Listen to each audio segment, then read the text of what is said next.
Bonjour et bienvenue sur la chaîne Hélios Guidance pour votre tirage relationnel ou vie émotionnelle de la période novembre-décembre. Ce mois-ci, vous avez l'occasion de vous inscrire sur ma formation en visio avec moi durant 2 jours, les 26 et 27 novembre, sur les mineurs des tarots de Marseille et du Rider que l'on va apprendre ensemble afin de ne pas être perturbé selon le type de tarot que vous utilisez. Et vous aurez donc entre vos mains la possibilité de lire à peu près tous les grands types de tarot, puisqu'il existe 2 grandes familles, le Marseille et le Rider. Après, il en existe d'autres qui sont plus spécifiques, mais qui sont très restreints, comme l'Autre Chosen Tarot ou les Rêves de Gaïa. Mais la plupart des tarots que vous trouvez sont soit une base Marseille, soit une base Rider. Donc, n'hésitez pas à aller voir sur mon site, vous avez tous les liens pour les consultations, pour les formations d'autonomie, pour les formations avec moi. Je vais vous mettre le lien là juste en haut de la vidéo et il est évidemment juste en dessous également. Je remercie tous les gens qui sont abonnés à la chaîne depuis longtemps ou moins longtemps et je remercie également tous ceux qui vont s'abonner maintenant pour soutenir la chaîne, pour encourager mon travail et les guidances que je poste tous les mois, aussi bien générales que sentimentales. Allez, je vous laisse avec votre tirage de la période novembre-décembre. À tout de suite.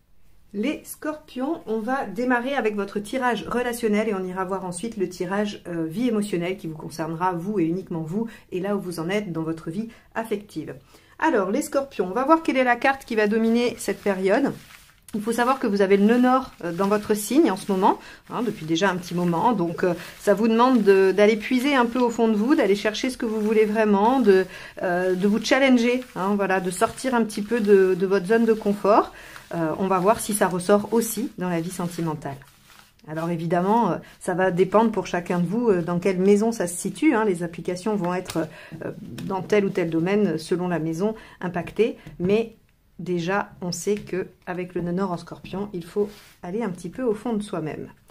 Allez, on y va. Quelle est la carte qui va dominer le tirage relationnel? Tempérance. Bon, pour un tirage relationnel, c'est plutôt une bonne carte puisqu'elle amène de la discussion, des échanges, des compromis. Elle peut aussi amener de la douceur, la fin des épreuves si vous étiez dans une situation difficile. Avec Tempérance, on dialogue. Et on retrouve la paix. Hein. N'oubliez pas que Tempérance, c'est la carte 14 qui arrive juste après l'arcane 13 où on a vécu probablement des choses difficiles, un peu raides. Et donc, elle vient apaiser, elle vient faire couler de l'eau sur les plaies pour les nettoyer et les aider à cicatriser. Ok, alors, eh ben, on va aller voir tout de suite quel est l'état d'esprit du partenaire.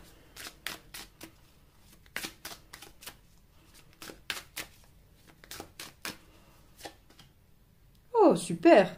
Alors, le cavalier de coupe. Vous avez un partenaire en cavalier de coupe, ce qui veut dire que il est ou elle est, hein, vous adaptez selon le genre, désireux ou désireuse d'aller vers ce qui lui fait du bien, ce qui lui plaît. On a l'envie de suivre son cœur. D'ailleurs, sur les cartes plus classiques, hein, le cavalier de coupe, c'est un cavalier qui tient une coupe devant lui et qui avance. Parce qu'en fait, il se sert de ce qu'il y a dans sa coupe, dans ses émotions, dans ses sentiments, pour se diriger, pour trouver la bonne direction. Donc ici, avec un cavalier de coupe dans l'état d'esprit du partenaire, on va avoir quelqu'un qui a envie de se donner du plaisir, qui a envie d'être bien, d'être serein, d'être heureux, et donc qui a envie forcément de développer quelque chose en lien avec l'affectif. Alors on va aller voir, vous.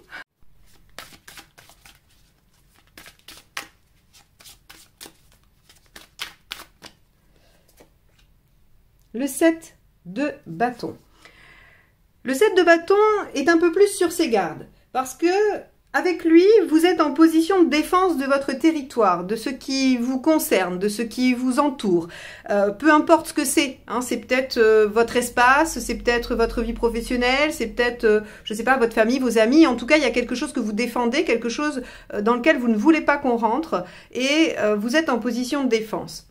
Il y a avec le 7 de bâton la crainte de l'intrusion, la crainte de l'envahissement. Donc peut-être que ce partenaire qui a envie d'avancer peut parfois vous faire un peu peur. D'où le fait de dialoguer, de discuter et de trouver des compromis. Avec le 7 de bâton, on se bat pour ce en quoi on croit. Alors bien sûr, il y aurait une autre interprétation qui viendrait dire que vous avez terriblement envie de vous battre pour cette relation, que vous voulez la développer et que vous la défendrez bec et ongle contre les gens qui pourraient en être les détracteurs. C'est au choix, mais quoi qu'il en soit, on se bagarre avec le 7 de bâton. En tout cas, on repousse ceux qui ne sont pas d'accord, ceux qu'on ne veut pas autour de soi, ce qu'on n'a pas envie de voir entrer dans son espace. Donc à voir, est-ce que c'est le partenaire parce qu'il est trop présent, ou est-ce que justement il y a une belle harmonie, et ça on va le voir hein, dans ce qui a dépassé dans la problématique, ou au contraire il y a une belle harmonie et vous ne voulez personne laisser détruire ça, ou en tout cas le remettre en question. On va aller voir justement la problématique.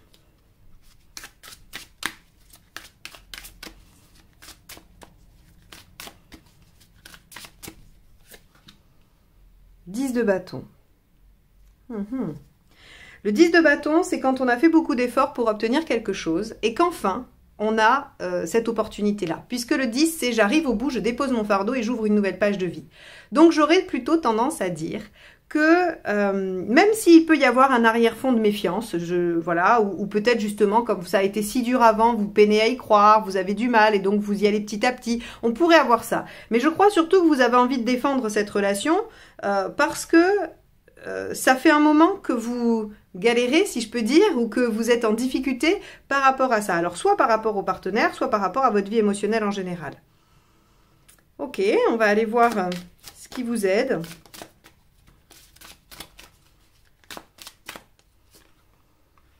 Le 6 d'épée. Alors, le 6 d'épée, on vous dit d'y aller doucement. Vous savez, c'est la carte de la transition. Hein. D'ailleurs, souvent, on voit c'est un bateau qui part d'une rive et qui va vers une autre, mais on ne voit pas encore le rivage d'accostage parce que on se lance dans l'aventure et on n'est pas encore arrivé. C'est le principe en fait de la transition, c'est qu'on est nulle part. Donc c'est insécurisant, c'est flou. Quand vous avez lâché la berge pour vous diriger vers l'autre, eh bien il y a un temps où vous êtes au milieu, vous n'êtes plus en A, vous n'êtes pas encore en B, et donc on est dans un espèce de flou artistique. Quand on dit que ça va vous aider, c'est qu'il va falloir accepter que votre situation puisse prendre du temps à se développer, que la situation puisse avancer petit à petit, qu'il puisse y avoir des étapes à franchir. Peut-être que vous avez envie d'un résultat immédiat, peut-être que vous avez peur d'un résultat trop rapide, je ne sais pas, mais en tout cas, on vous dit, visualisez les choses comme un escalier, comme différentes étapes à franchir, comme en tout cas, de toute façon, quelque chose qui va se découper en plusieurs morceaux avant d'être finalisé. Ça vous aide. Maintenant, on va aller voir ce qui ne vous aide pas.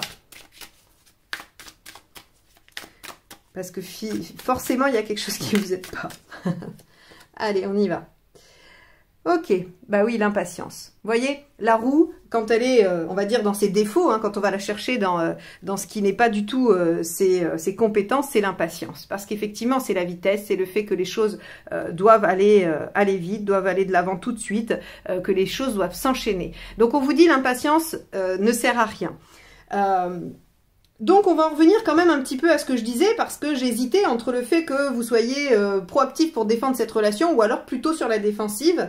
On pourrait quand même encore nuancer les deux. Vous pouvez être divisé en deux clans, hein, entre ceux qui défendent leur plate-bande et ceux qui défendent la relation, parce que vous pourriez être déçu que les résultats ne soient pas aussi rapides, qu'il n'y ait pas de choses super convaincantes tout de suite.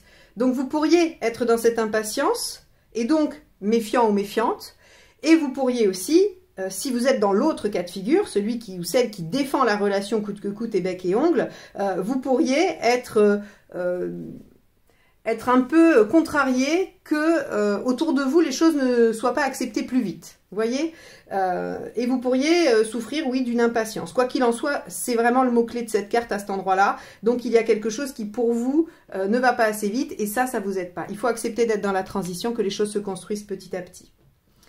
Bon, on va aller voir la suite. On va aller voir l'intention du partenaire.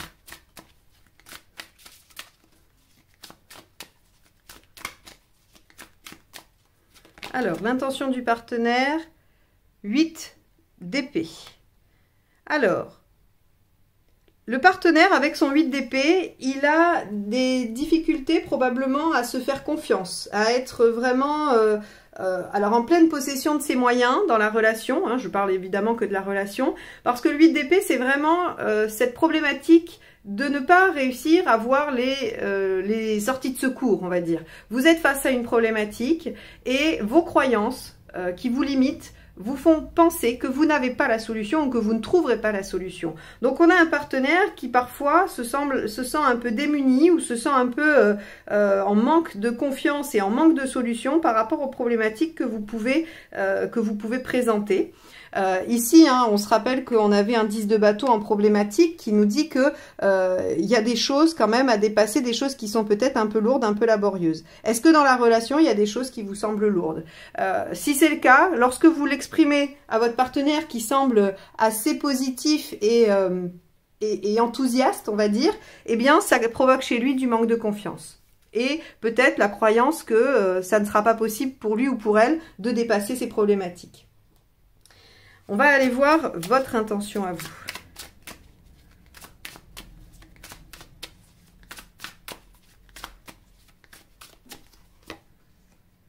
« 10 de coupe ». Très bien.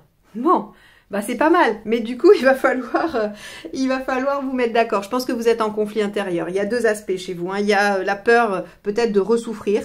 Parce que évidemment, on sait très bien que le scorpion ne fait jamais les choses à moitié. Donc si vous avez eu une période difficile et que vous avez souffert, vous avez dû descendre très bas, vous avez dû avoir très mal. Les émotions sont très vives, elles sont très intenses.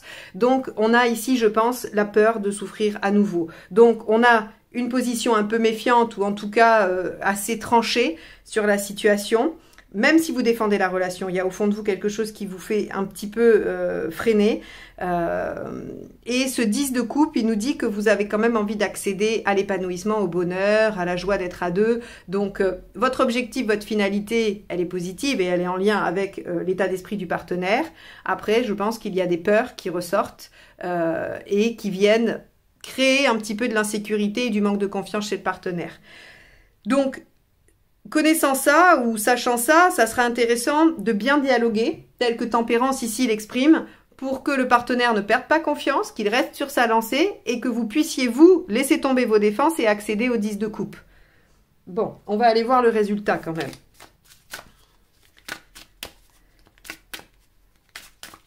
Hop.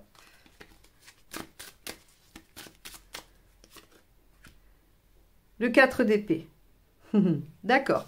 Ce que le 4 d'épée vient signifier, c'est que vous allez avoir besoin de temps. Ne vous impatientez pas. Il faut que vous soyez rassuré par rapport à l'état d'esprit du partenaire.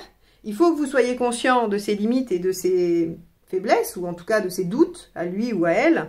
Et le 4 ici vous dit, bon, prenez le temps d'être dans la transition, de réfléchir, et surtout d'adopter...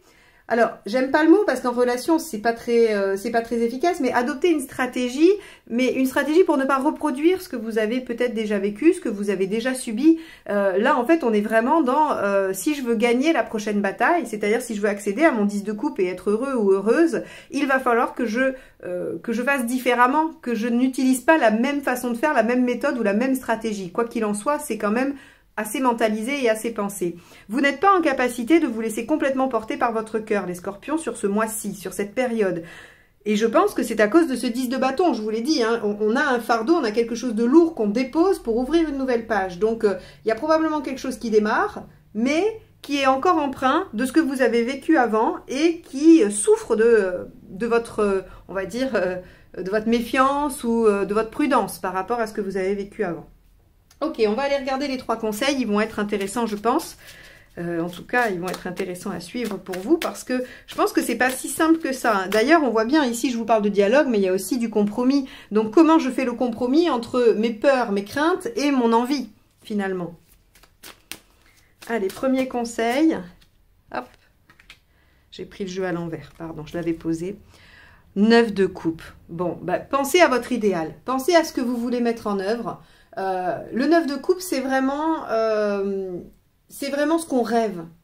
Et si on vous met ici en conseil, c'est qu'on vous dit finalement c'est possible, c'est accessible votre idéal. Seulement, ça en montre pas tout de suite les contours ou tous les, je sais pas, tous les critères que vous avez. Mais accrochez-vous à ce rêve. Pour atteindre ce 10, il faut d'abord rêver avant de réaliser.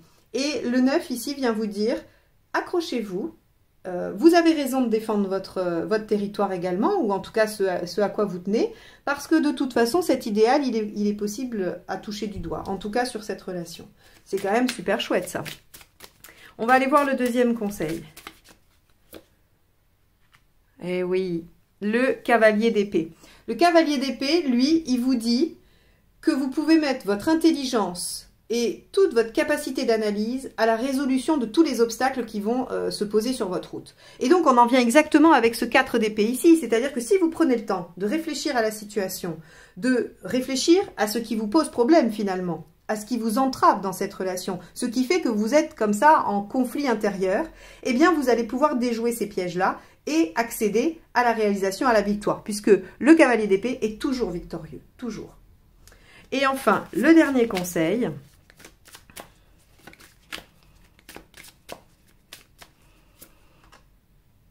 le 7 d'épée. Alors, il est intéressant ce 7 d'épée parce que moi, je le mets directement en lien avec le 7 de bâton. Je vous ai dit, vous défendez bec et ongle, peut-être cette relation, ou en tout cas, vous vous sentez obligé de la défendre, en tout cas, une part de vous, ou la plupart d'entre vous, je ne sais pas. Mais en tout cas, pour ceux qui sont dans cette dynamique-là, le 7 d'épée vous dit, mais laissez tomber, vous n'avez pas besoin de défendre quoi que ce soit, en fait. Déjà, vivez les choses, essayez d'atteindre votre idéal, de vous détendre et d'essayer de faire confiance en ce que montre le partenaire et de ne pas lui renvoyer des choses qui pourraient lui faire perdre confiance ou lui faire perdre son optimisme et son enthousiasme. Vivez la relation, vivez les choses et ensuite vous verrez bien ce que les autres vont vous renvoyer ou en disent. Mais ne vous en occupez pas pour l'instant.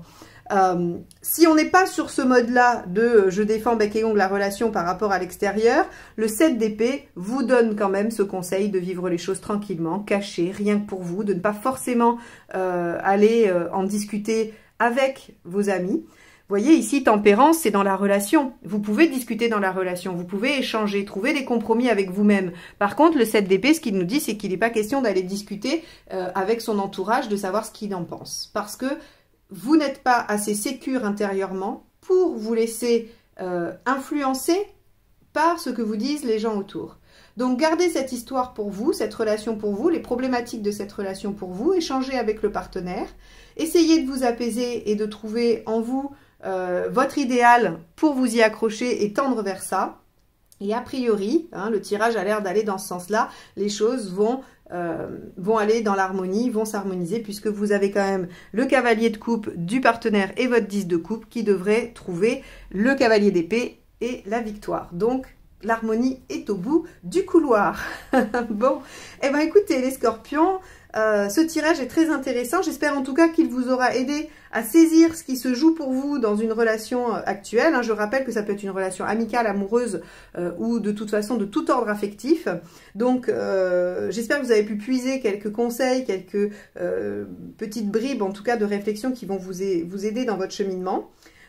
Et on va passer tout de suite au tirage de vie émotionnelle pour voir ce que ça vous dit. Allez, c'est parti.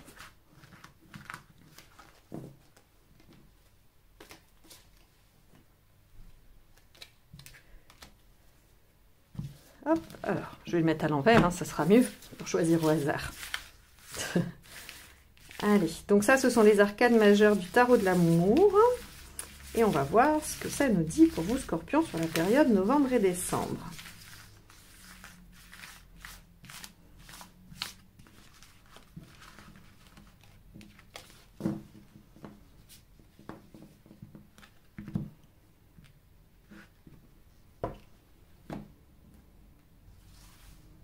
Alors, on va prendre celle-ci pour l'état d'esprit. Ce que vous voulez, pourquoi ça ne marche pas, ce qu'il faudrait faire, l'issue à court terme et l'issue à plus long terme. Alors, ok, super, j'adore cette carte. Et surtout dans cette position, c'est là qu'elle est la plus efficace. Hop.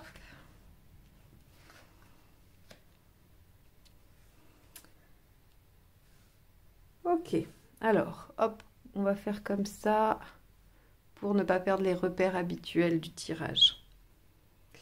Alors, le 5 à l'envers. Donc le 5, hein, ici c'est la professeure, mais ça équivaut à la carte du pape dans les autres tirages, enfin dans les autres tarots. Et le pape à l'envers, il va nous parler d'émancipation, de détachement des dogmes, des règles, de ce que l'on doit faire ou ce que l'on pense devoir faire. On a tous été construits avec des représentations, des images de ce qu'il faut, de ce que l'on doit être selon notre sexe, selon notre catégorie, peu importe. On a de toute façon toujours subi des des cadres, des cases dans lesquelles il fallait rentrer. Le pape inversé décide de s'en émanciper. Il décide de ne plus suivre ses règles et il décide de se suivre, lui, en tout cas, ses propres représentations. Il le fait uniquement parce que toute carte avant d'être à l'envers est à l'endroit. Et le pape à l'endroit, il est instruit, il a appris, il a compris, il a évolué. Et comme il a évolué, il a intégré plein de choses. Et maintenant qu'il les a intégrées, il est capable de s'en détacher. À l'image, par exemple, pour que vous compreniez le processus du roi de denier, je l'explique souvent, le roi de denier, c'est le détachement, parce qu'il a réussi à tout construire, il s'est fait une belle sécurité, et il s'en détache parce qu'en fait, finalement, il n'est plus dans l'avidité. Et pourquoi il n'est plus dans l'avidité? Tout simplement parce qu'il a en lui toutes les compétences pour recréer tout ça. Donc, comme il a intégré les compétences, s'il perd tout, il recommencera tout simplement et il a entièrement confiance en ses capacités à le faire. Eh bien, le pape, c'est pareil. Le pape, il a d'abord appris tout ce qu'on avait à lui enseigner. Donc, il a pris toutes ses règles, tous ses dogmes, toutes ses façons de penser, tous ses courants de pensée. Il les a intégrés et en fait, il a fait une espèce de sauce qui est la sienne et il décide de se détacher de tout ce qu'il a appris pour vivre selon ses propres principes. Donc, ici, sur le plan relationnel et sentimental, qu'est-ce que ça veut dire ? Tout simplement que vous n'avez plus envie de suivre les règles édictées. Si vous avez des amis qui vous disent pour rencontrer quelqu'un, il faut s'inscrire sur un site et que vous, ça ne vous dit pas, vous allez dire moi, en fait, je vais décider que c'est pas comme ça que je vais faire. Et je vais assumer que je ne vais pas faire comme tout le monde. Si on vous dit, je ne sais pas, moi, pour bien vivre toute seule ou tout seul, il faut tel ou tel truc, et que vous, ça ne vous parle pas, vous allez enfin dire, en fait, moi, c'est pas ma façon de voir les choses. Et je l'assume et je le dis. Donc, vous allez vous émanciper de tout ce qu'il faut, de tout ce que l'on doit. Et vous allez avoir envie de passer à l'action. Parce qu'ici, avec la grande prêtresse à l'envers, encore une fois, la grande prêtresse à l'endroit, elle réfléchit, elle intègre aussi.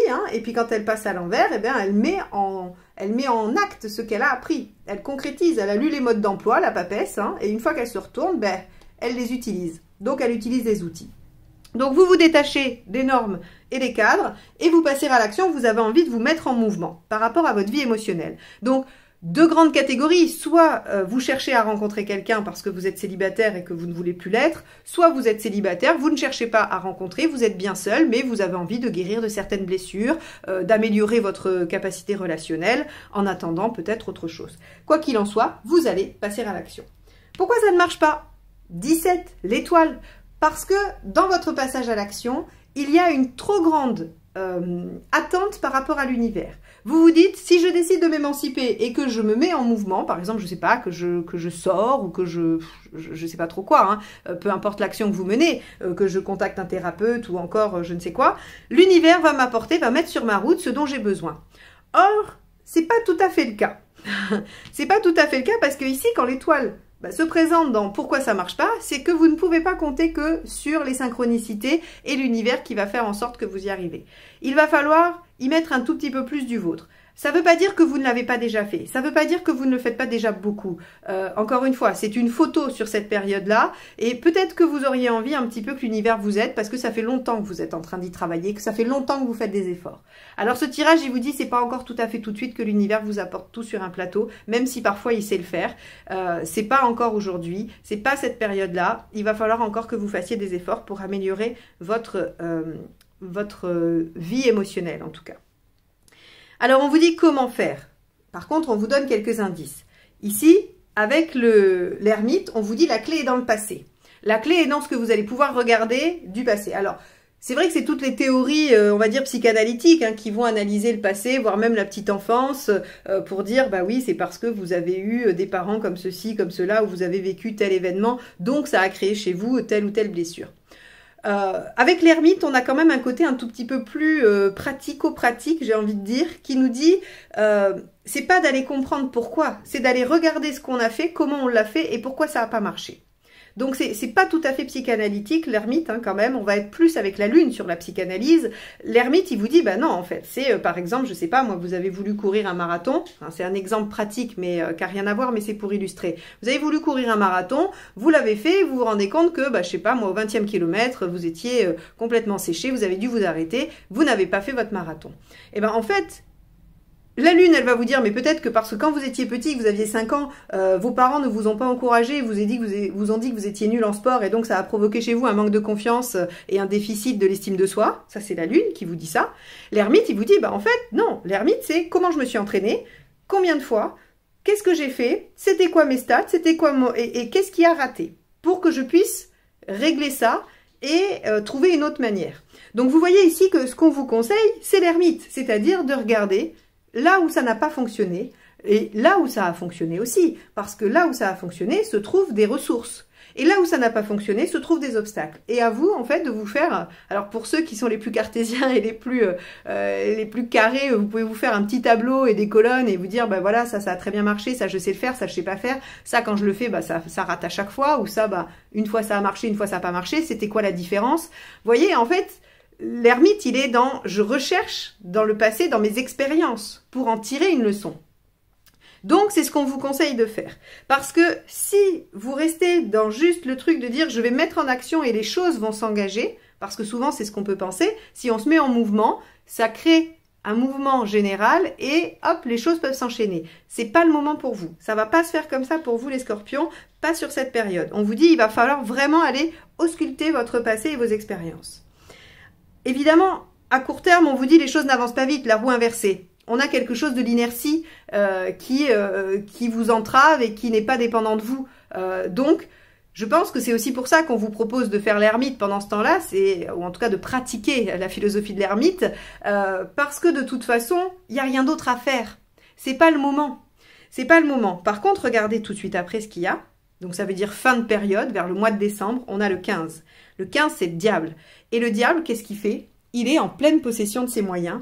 Il est vraiment dans la capacité à prendre le dessus, à séduire, à convaincre, à se mettre en avant, à user de ses charmes, à profiter des plaisirs, même d'être un peu dans la superficialité, mais c'est quand même très très très positif et ça vous redonne beaucoup le pouvoir sur votre situation. Donc, les scorpions, encore un peu d'effort, je sais que c'est dur, je sais que ça fait probablement très longtemps que vous y êtes sur ces efforts et sur ce travail personnel, c'est tout à votre honneur, c'est un petit peu le dernier sprint, c'est les derniers 100 mètres du marathon, ou le dernier kilomètre on va dire, parce que au bout il y a le diable, il y a la reprise du pouvoir sur la situation, vous allez pouvoir réaliser ce que vous voulez, mais juste n'attendez pas que de vos actions naissent des événements. C'est de votre réflexion et de votre analyse qu'il va naître des choses. Voilà pour vous les scorpions. J'espère que ce tirage vous aura permis de nourrir votre réflexion et votre cheminement personnel, puisque mes tirages n'ont pas d'autres prétentions que celle-ci. En tout cas, je vous souhaite bon courage pour cette période et je vous souhaite vivement de très bien profiter du 15 ici qui arrive à la fin de l'année. Vous l'avez probablement mérité. Et donc, je vous le souhaite de tout cœur. Et moi, je vous dis à très bientôt pour de nouvelles guidances. Bye bye. Pour les curieux et pour rendre hommage aux artistes qui ont créé ces jeux de tarot et ces jeux de cartes, je vais vous présenter ceux que j'ai utilisés pour la guidance. Donc, il y a évidemment le portail des 12 d'Alias Kay avec les cartes signes. Nous avons aussi le tarot de Marseille de chez Grimaud, le Spirit Animal Tarot pour le premier jeu, le tirage relationnel, et les arcades majeures du tarot de l'amour pour le tirage de vie émotionnelle. À bientôt!